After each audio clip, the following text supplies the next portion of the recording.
Welcome to another episode of Real Talk with Real Fit Pros. It's your boy, Jonathan Loudermilk, your host with the most. And as always, I've got my PIC, my partner in crime, Mark, the Fitness Ninja Zalmanoff, and a very special guest that we have for you today. But before we get into the show, I need you to do all the things. I need you to hit the like. I need you to subscribe. And I need you to leave us a 5-star review. Me and Mark have been doing this for 10 months. 10 months of showing up every single week, just giving you the best that we've got every single week. And what we need is your help so that we can get this out in front of more fit pro brothers and sisters that we have out there so that we can help them go get what they're worth. Woo! How you doing, sir? That's fantastic, man. Thanks, man. Hey, how's my new mic sound? I feel like I got like a sexy radio voice. I think it's elevated you already. Really? I think so too. I think it was worth the investment.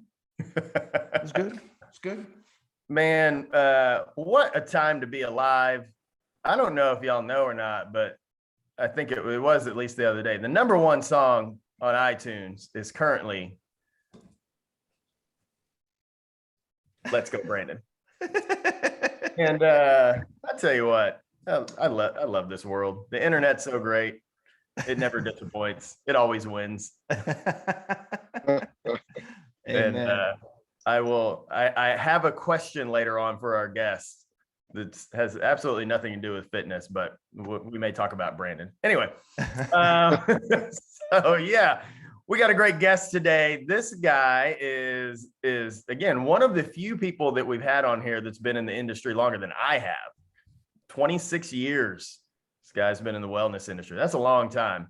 And you know what? That always tells me that that's someone who is absolutely passionate about making a difference in the world. Because, you know, you can make money doing this. You can make good money doing this, but you don't make a lot of good money when you start doing this. And so for somebody to stick around long enough to be in this for over 2 decades, like I said, it really tells me something about their heart and their passion to make a difference in the world.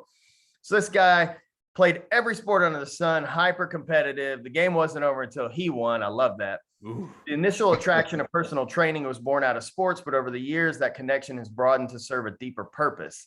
Today, he works as a high performance coach with business executives and entrepreneurs who are looking for a better quality of life and a healthy performance edge at work, which we all know the correlation between fitness and the business realm. He's always looking to expand his reach and positively impact more lives. In 2018, he transitioned to online, so he was ahead of the COVID curve. Ooh. So we try to get people on that thing for a couple of years now.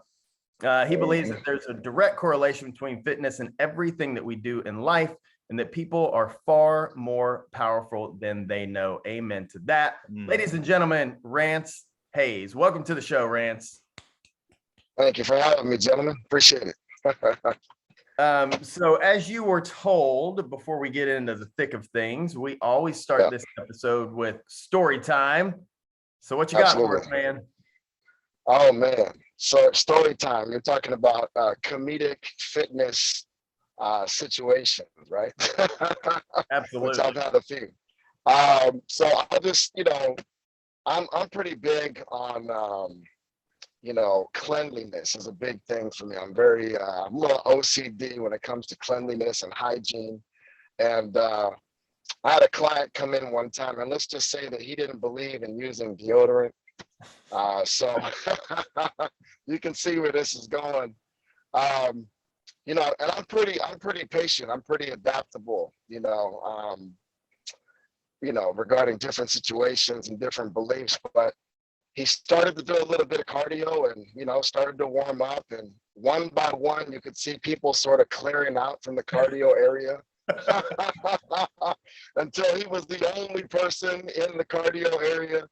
And then, I went over after he warmed up for a couple of minutes. And at the first time in my life I've ever smelled something that like body odor that was so pungent that it literally burned my nose hairs. I mean, I could smell my own nose hairs singeing. Oh my God. From the smell. It was crazy. But the funny thing about the story is that I didn't know how to approach him. I didn't know at that time of my life. I mean, now I would find a way to say it, but I was younger. and probably a little less diplomatic. And I really didn't know what to say without being rude. So I kind of just let our sessions play out, and wasn't really eager to re-sign. Just kind of, all right, good job. Well, here's all your workouts. Sessions. Here's your measurements. Yeah. God bless you. Right. Absolutely. There was another story with a woman, only time in the my history of training, that I ever worked with a woman that really, I just couldn't do it. Yeah. So that's another story for another day. It's actually a little scarier than not as fun. But yeah, a lot of funny stories in the training industry for sure. I'm pretty sure every coach has a smelly person story. Rance, you just reminded me of the one that I had when I first started. I thought about him too. I remember what he looked like, what he was wearing. Like, I had like PTSD moment for a second right there. I understand. Yeah. Right. Life changing. Sure. So Rance, let's get into this. I want you to let's tell the people the current state of your business, how you operate, where you operate, what you offer, and then we'll just kind of go from there. Sure. So as you said, I've been online training since 2018. I was fortunate enough to transition before COVID hit, which really, I had a studio and things just didn't work out for all the right reasons. I talked to a friend of mine who's an orthopedic surgeon in Los Angeles, and he shared a story with me about this kid who was training online and his net worth was 5 million. Kid was only 25 years old. I don't know, you guys can actually look him up. His name is Devin Physique. So this kid was sharing, or my friend, was sharing a story with me about Devin. And I did a little bit of research, realized that I was in the wrong place. And shortly thereafter, I transitioned to online training, left the studio behind. And so now, for the past 3 years, I've been working really with, high performers, executives, entrepreneurs, people who are looking for an edge, and also I work with a lot of people who are successful financially, but don't really have the educational background to work out effectively. And they don't want to waste time. They don't want to injure themselves. One of my clients is a founder of a tech company here in the Bay Area. And the reason he hired me is not because he's not, capable of going to the gym and, working his way through the selectorized equipment. Anybody can do that. But the problem is that every time he went to the gym, he would injure himself. And he just felt like, this is nonsensical. I have the resources. There's no reason for me not to hire a professional who can just walk me through this, right? And teach me how to do everything the right way so that I don't waste my time or injure myself every time I go to the gym, So those are most of the people that I work with today are really in that area. They're, executives or entrepreneurs who are looking for an edge or who just don't want to waste time or injure themselves. So is that the same clientele that you had in person, or was that a shift when you went online?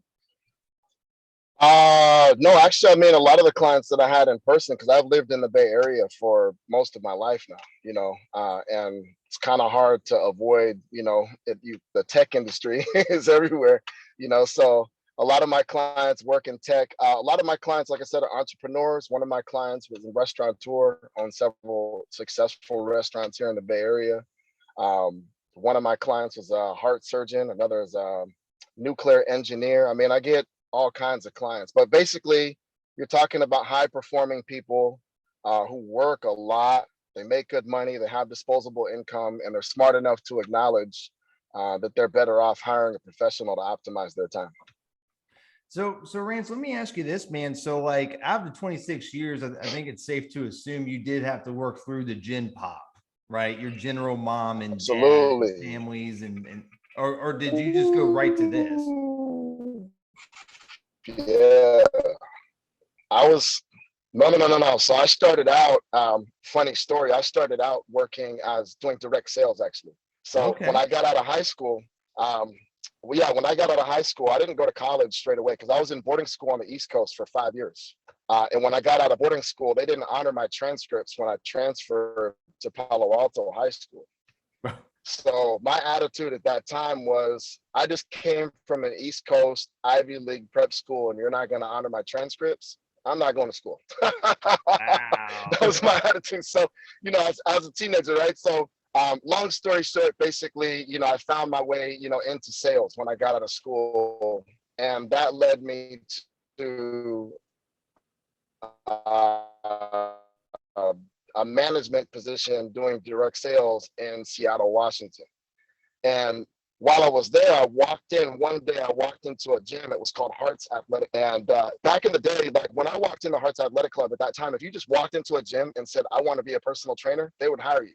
On the spot. They give you a shirt, a name tag, you're a trainer, see you next Monday, you know what I mean? First thing you're gonna do is clean equipment and talk to people, make sure that they know what to do, you know what I mean? Right. But no certification or anything like that. So within a week, I, you know, basically resigned from my direct sales position, and I was working at Hearts Athletic Club the following week. And from there, I never really looked back. So I worked at Hearts, and then I moved back to the Bay Area, and I worked for Gold's Gym for a little while in Vallejo. Worked for 24 Hour Fitness in Vallejo for a little while. We had a pretty good crew of trainers back in the day. And then from there, I went to other corporate gyms, but after 24 Hour Fitness, I realized that I really didn't want to work at, you know, at that. It was kind of like, to me, 24 Hour Fitness is like the McDonald's of you know, fitness gyms. You know, they're all over the place, but the quality is garbage. Management is nonsense. You know, all they care about is improving their bottom line. They don't care if you die in their restaurant. Same thing with 24 Hour Fitness. Sorry for any 24 Hour Fitness fans. But then I went on to become, I think I was one of the first trainers hired at the Sports Club LA in San Francisco when they moved to downtown San Francisco in the financial district. And when I worked there, I worked with a lot of really good, I would say, exceptional trainers. But in that process, I realized I was there for like 2 years. I was surrounded by professional athletes and celebrities, and it was great to say that I worked at this high-end gym, but I was still getting 30%, right? I was still getting 30 or 40% on the dollar. And what I realized is that one of my clients lived in the Redwood City Hills, and I lived in Palo Alto. And so I kind of did the math, and I was like, you know, everything that we're doing in this gym, we can do at your house. I can literally bring all the equipment to you, and we can get everything done there. And I'll get paid 100%. So it didn't take long after that, probably a few months after that, for me to make the transition to just working for myself. That's awesome. And and every once in a while, I would, like, you know, if I was having a hard time with my own business, I might get the desire to check in with the gym. I think one time I started to work at a gym in Marin when things were a little rough, and I was there for about 2 weeks until the manager was just riding me every day, micromanaging my every move. He had people watching me. I was there for 2 weeks, and he pulled me into his office and was like, hey, I just want to let you know that we had a guy, you know, he was, you know, saw you in the gym, like not really walking around talking to people. You're in the office. And I said, yeah, that's because I was putting together marketing material to offer personal training for all of the people that play tennis here. Right? I was doing my job. I just wasn't walking around in the gym handing out towels. So I walked into his office, and he told me that. I just took off my shirt on the spot and threw it at him and walked out of the office. I was like, I can't do this. I'm out. It's good. I'm good. So yeah, I've worked for myself pretty much ever since. And I've been doing mobile personal training in the Bay Area for a long time, which wasn't the best business model, to be honest, because I was burning a hole through my pocket, driving around all over the place from Napa to San Jose. That wasn't very effective. So really, to be honest, online training and COVID have been a blessing, big time. Yeah, I think we've heard that from those who have really been willing to embrace the concept and go after it. I think we keep hearing that over and over and over again. And it's not only a blessing for us as coaches, like it's really opened up the door for a lot of people who needed to work out, need the guidance, need the help, didn't understand that this world was vast and how many of us are actually out there doing that. And to me, it's allowed the fitness industry itself to expand in a way that it just wasn't expanding before. Big time. Big time. I was very closed-minded about the idea of online training. I wasn't receptive to it at all. Once I did the math and heard about that 25-year-old who never went anywhere to see any clients, he didn't have to drive anywhere. And I was in traffic for 2 hours every day, scraping. And once I did the math, it all made sense. But more than that, what I want to share with people is that at the end of the day, our job is to produce results, right? That's our job. Our job at the end of the day is to help people become healthier, happier, more successful people. And how we deliver that is not as important as whether or not we can deliver that, right? So for example, one of the clients that I work with, we trained in person for 2 years, off and on. This is a guy that weighed almost 500 pounds when we started, right? Wow. Now, off and on over about a 2 to 3 year period, he would lose. Initially, we worked out and he lost 60 pounds and then he relapsed, right? Then he came back, we worked out again, he lost 80 pounds in 6 months, and then he relapsed again. He went back to eating food, too much food and drinking and hiding in the cave and, not taking care of himself. The third time around was before COVID hit. So we had to transition to online training, right? And I helped him lose close to 200 pounds, all online. Wow. Right, life-changing. So now this guy who was driving around in a bus and, ideally he wanted to be a police officer, but he couldn't move around. He couldn't pass the test at 500 pounds, right? So we got him to lose 200 pounds. He was able to take the test and now he's got the job that he always wanted, so it's not about, whether or not I enjoy online training as much as I enjoy in-person training. It's about adapting to the times, number one, and understanding that, I have greater capacity to reach more people training online than I do training people in person. If I was still in that studio, I would be able to see 8 to 10 people max a day, right? Online, I have automated programs, or programs where I see people once a week and I just walk them through. Like I just signed up a couple in Idaho, they are busy and don't necessarily want to train 3 times a week. They don't want to sit in front of, they don't want me to beat them up 3 times a week, let's be honest. But they do want to get in shape and they want a progressive workout that's evidence-based, that's going to produce some results. And it makes it easier for everybody involved because now I get to enjoy more time with my family. I get to do more of the things that I want to do as far as expanding and growing the business, and not always working in it, but working on it, which is huge because I think most personal trainers have been, brainwashed to think that we have to trade our time for dollars. Like that's the game for personal trainers. And it's amazing when you talk to people and you tell them about how much money personal trainers are making online because we're able to leverage their time more effectively, and people's eyes get huge. Like, what? No way, personal trainers? You mean you guys can make money doing that stuff?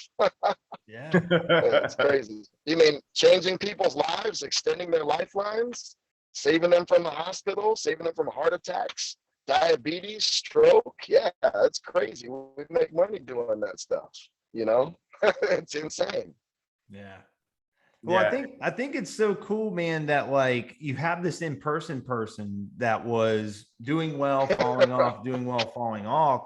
You switch to online and they lose 200 pounds. Like just to have that experience, I'm sure that was just mind-blowing for you. I know for me personally, like my first moment like that was I helped a guy lose 50 pounds online. And it was my first like big, really successful client that I had when I was doing online fitness coaching. And I really correlate a lot of why I still do what I do because of that one experience going, wow, this is possible, So I would like for you to share a little bit in terms of like, what are some of the mindset shifts that you've had as you started to experience success online? And, what are some of those lessons you could share for our listeners today? Yeah, so for me, I have to be honest, I was naive as a trainer. And I think a lot of it had to do with the fact that um, I've been training for such a long time and working by myself for such a long time that I just didn't think that I needed anybody's help. And I also thought that I would be able to jump online and get, achieve tremendous success within 90 days. That was my goal. I remember talking to one of my business partners at the time. I was like, just give me 90 days and I'll be right there. No problem. We'll be on the beach, laptops, all good. Of course, I had a nice reality check, right? And I realize these guys are laughing. I had a nice reality check. And there's a real learning curve because talking to people online is not the same as talking to people in person, as we all know by now. But for me, it was really kind of shell shocking because I'm accustomed to walking into somebody's house. For example, I would meet somebody on Thumbtack or on Lessons, and schedule an assessment and go to their house and meet with them for 1 hour and close them on a personal training deal anywhere from $3,600 to $15,000 in an hour, right? Whereas when you go online and you meet somebody for the first time, you might talk to somebody 12 or 15 times. You might talk to them for 3 months before they commit to a program, right? And there's a whole nurturing process, a whole different level of communication that's in play online. And so for me, that learning curve was decent. It hit me pretty good, I have to admit. But once I accepted the reality that this is the online space, this is the way we do things. If I want to be successful, I'm going to have to learn to adapt. Ever since that point, you're just kind of releasing my old ego and allowing myself to become a student again. It's become an easier process. So now I have other people working with me. Whereas, before I was doing everything, I was doing all the day-to-day mundane tasks. I don't know about you guys who are listening, but I'm really not a fan of admin. It's not like I don't wake up in the morning and go, all right, paperwork, let's get after it. So for me, I like working with people. And so I just had to come to terms with the fact that, look, if I want to be successful and I want my business to grow and scale, then I have to learn how to get myself out of the way. And I have to learn how to align myself with people who not only are capable of fulfilling the tasks that I don't necessarily want to do, but who believe in what I'm doing. You're right. Because for me, it's like you can hire anybody to be an admin. You can hire anybody to manage your social media. But for me, what I found is that when I align myself energetically with people who believe in my mission, they believe in me, then the process is just so much more seamless. It's easier to communicate. They put in the extra mile. They do the extra work because they're as passionate as you are about the mission. Yeah. Whereas if you have somebody who's just there to just kind of punch the clock and do the job and they're dispassionate, then you're not going to get the same result. It's kind of like food. If you think about cooking, why your mom's cooking was so good is because she put that love and energy into it. You know what I mean? As opposed to somebody who works at a fast food restaurant and they just kind of like stamp it all out on the on the grill. Well, I think, man, that's a whole nother box we could go in. Like I see Mark over there just chomping at the bit. Like we talk a lot about core values and how, when you formulate those, it does make things a lot easier, not from in terms of just bringing on the right team members, but it's also alignment with the right clients, man. So, Mark, if there's anything you want to dive into that for sure. Yeah, when we get into those core values, they permeate into everything. And I know for myself, when I got real solid on those, like my clientele elevated, just almost, I don't want to say it's by default, but I love the people that I work with now. So talk about that a little bit. You've been in this realm long enough. You kind of have, when you talk about the clientele that you have, that's really what most coaches desire. I think most of it, unless you're doing youth stuff, I think most coaches really desire to work with those people because we don't necessarily have to motivate them. We're here to guide and educate and encourage and hold them accountable, but they don't need to be motivated to get up and do the work. So have you always had that kind of, you know, that insight into that realm, or is that something that you've cultivated over the years where your clientele has grown with you?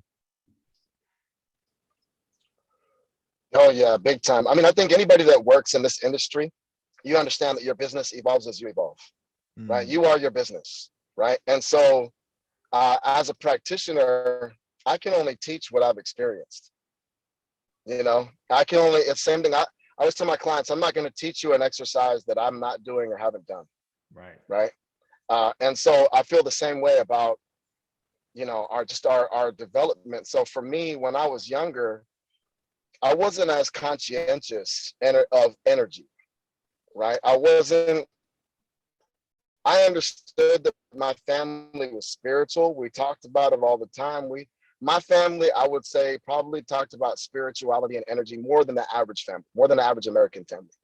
But I still didn't know that I was empathic until after I went through a divorce, right? And I realized, like, oh man, that's why I was so sensitive about all these things that were happening, because I naturally have a heightened sensitivity to energy, right?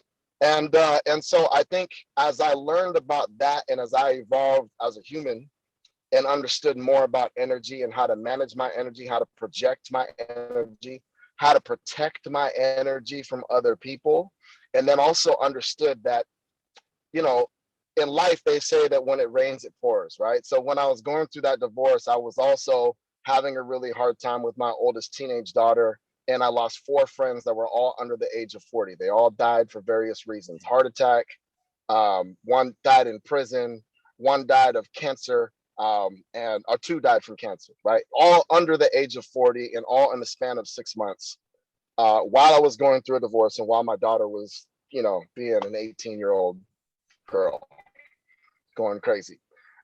So when I went through that process, I had to do a lot of introspection. I didn't have to, but I chose to, right? And so I spent a lot of time, I separated myself from this community, this huge community of people that I've been around for 13 years, and I was pretty much by myself. And when I went through that process, I think most of us, we go through this like, woe is me moment when we're having a hard time in life. Like, oh my God, it's all, you know, that the dark cloud is just hanging over my head and nobody knows what it's like to feel the way that and I was having that conversation with myself. Hey, wait, wait a minute. I have a role to play in this, right? So yeah, all of these people did shitty things, but at the same time, who am I and what role do I play in this and how can I change this? My job is to acknowledge these emotions, not suppress them, right? Because that's what a lot of guys do that causes us to have heart attacks and get sick and, you know, disconnected. But, you know, acknowledge the emotions, work through them, but at the same time, focus all of your energy on the solution. What's the solution? Because ultimately I want to feel better. So how do I get there? Right. And the way that I get there and the way that I got there was by understanding that I have to raise my energy, my frequency. That means that I'm responsible every single day for who I'm connecting with. So if I'm connecting with people that aren't in alignment with me, and I'm having a negative experience, and that experience keeps on coming up over and over and over again, the common denominator is me, right? So at some point I have to realize, like, okay, if I want to have better clients, then I need to be a better person, not just a better trainer. Right? I believe that I'm a very good trainer, but I need to be a better human so that I can raise my vibration and attract higher frequency people into my life. And once I did that, once I stopped feeling sorry for myself, and once I embraced my power and realized that my greatest gift, all of us, our greatest gift is that we have the ability to manipulate the energy whenever we want, whenever we want. It doesn't matter where you are in your life, what you've been through, how many people have died, how much you've lost, whatever. At any point, have you guys ever seen the movie Life is Beautiful? The Italian movie? No. Did you guys ever see that? No. Okay. If you guys get a chance, watch Life is Beautiful. Okay. It's a movie about a father and a son when Nazi Germany when the Nazis were in Italy. And the whole story is about everything that the father does to keep the reality of their environment away from his son.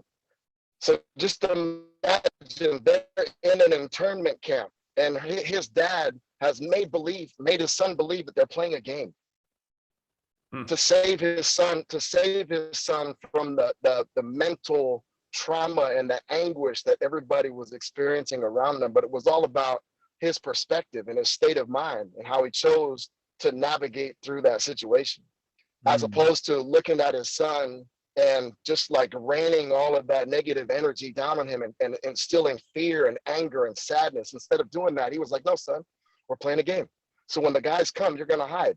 And so the whole time, the Germans didn't even know that his son was in the camp because he had him hide every time they came into the room. It's a trip. You got to watch it. It's a good movie.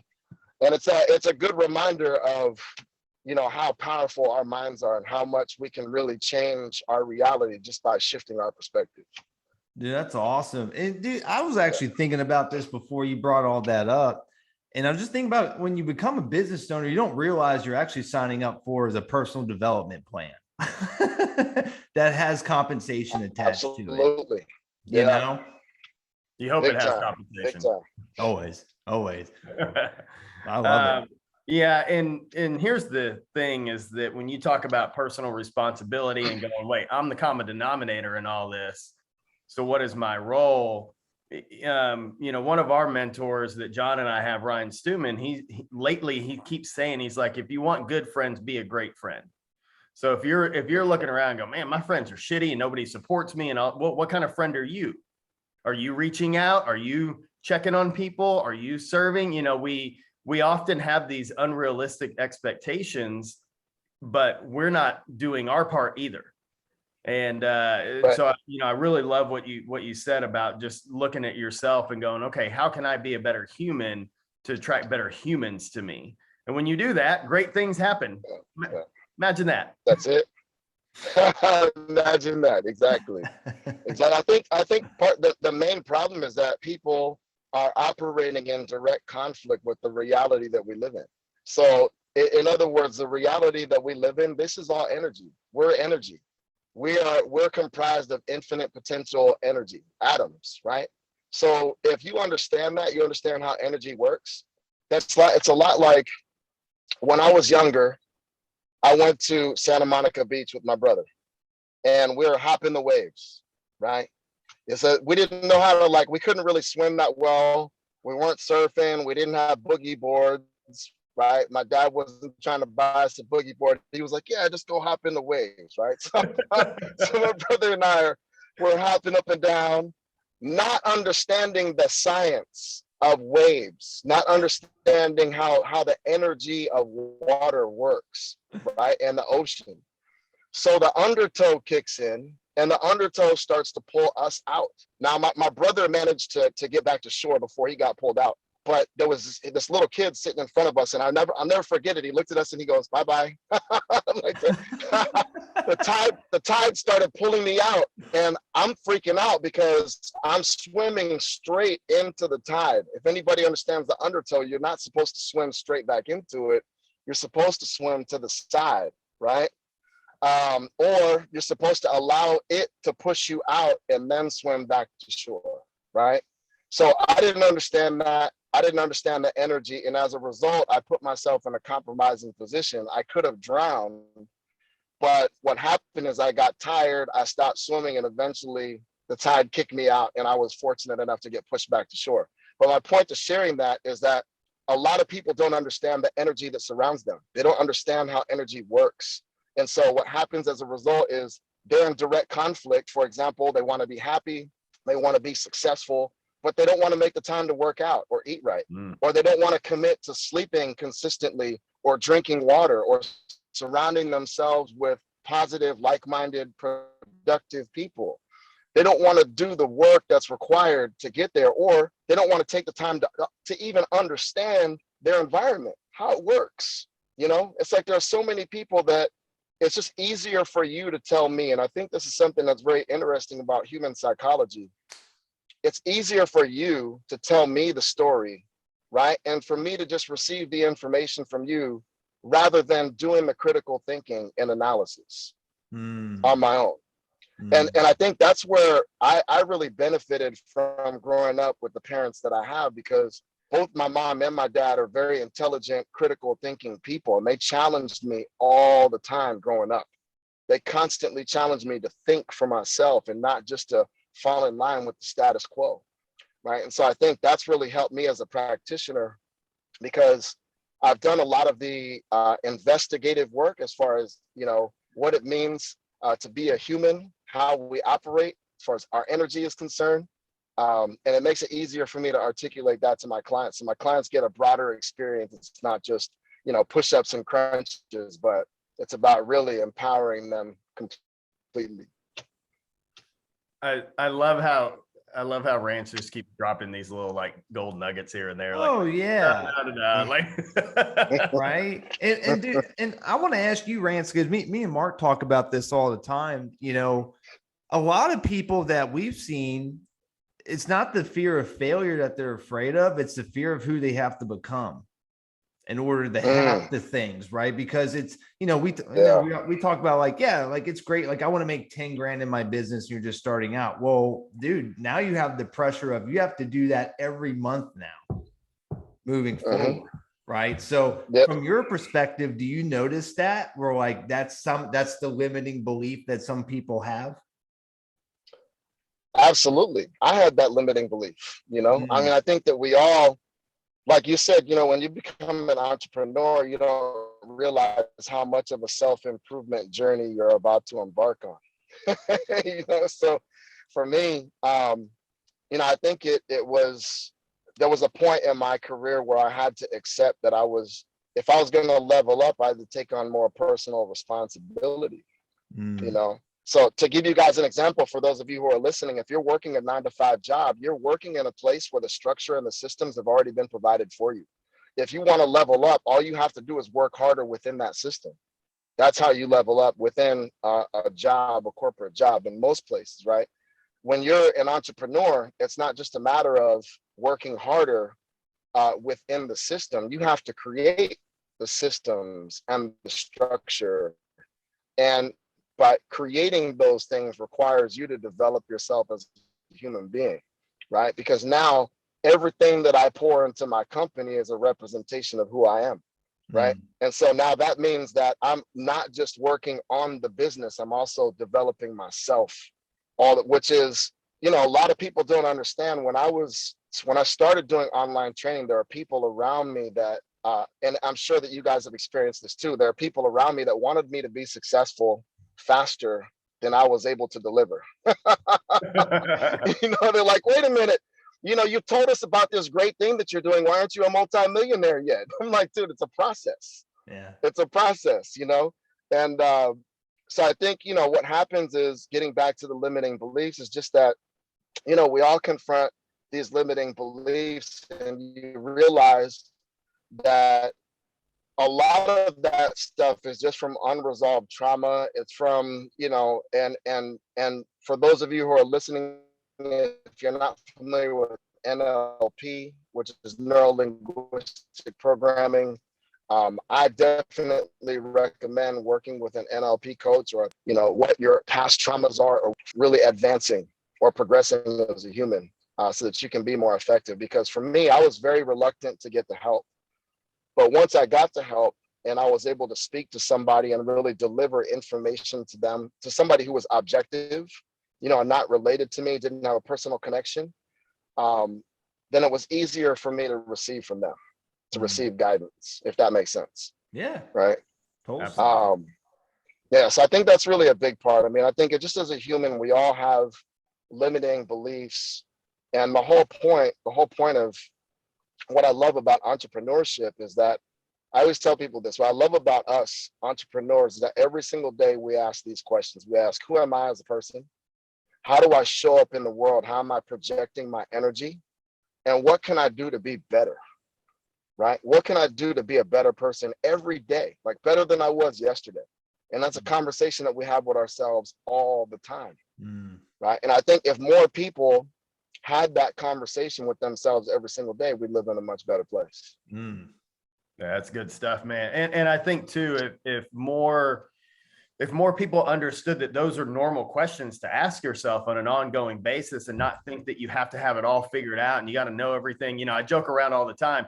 At least, I don't know, 4 or 5 times a week, I literally question my entire existence. What the fuck am I doing? I don't know anything. Am I really helping people? Like what, you know?